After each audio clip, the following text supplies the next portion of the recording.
હાલમાં સુરતથી યુકે જતા જ્વેલરી ઉત્પાદનો પર 4% ટેરિફ લાગતો હતો, જેના કારણે ભાવ સ્પર્ધાત્મક ઘટતા હતા.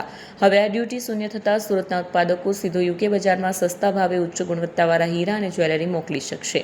અત્યાર સુધી મુંબઈ કે અન્ય રૂટ દ્વારા થતી નિકાસ હવે સુરતથી સીધી થઈ શકશે, જેનાથી સમય અને ખર્ચ બંનેમાં બચત થશે.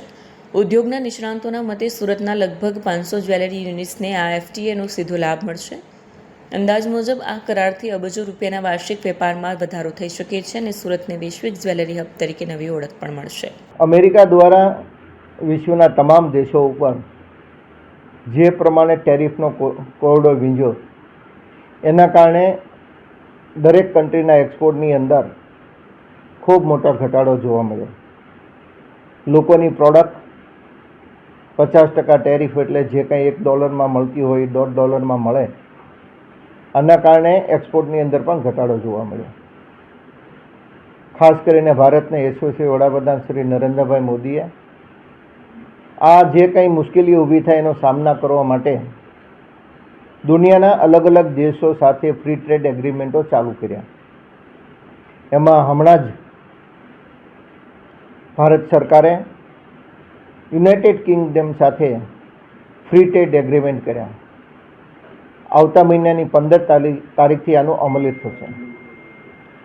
ખાસ કરીને હું જેમ્સ એન્ડ જ્વેલરી સેક્ટરની વાત કરું તો યુકે સાથે આપણું ડાયરેક્ટ એક્સપોર્ટ જે કંઈ આપણે એક્સપોર્ટ કરીએ છીએ એના 3% વાઇઝ આપણે 3% યુકેની અંદર ડાયરેક્ટ એક્સપોર્ટ થતું હોય છે.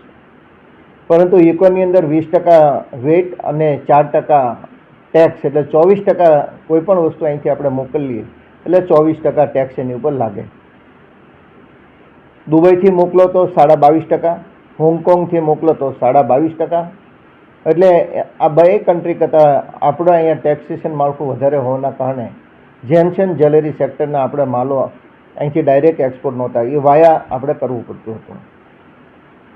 યુનાઇટેડ કિંગડમનું વાર્ષિક જેમ્સ એન્ડ જ્વેલરી સેક્ટરનું જે માર્કેટ છે એ $5.76 બિલિયન છે, એટલે 48,000 કરોડ કરતાં વધારાનું માર્કેટ એ યુકેની અંદર છે.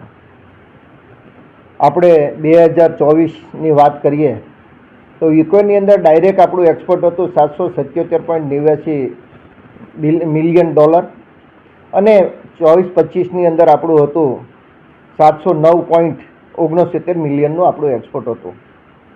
પરંતુ આ ટેક્સેશન ઝીરો થતાં હું ચોક્કસ આપણે અત્યારે અનુમાન કરી શકીએ છીએ કે આવતા વર્ષોની અંદર આ એક્સપોર્ટ વધીને $2.5 બિલિયન થશે.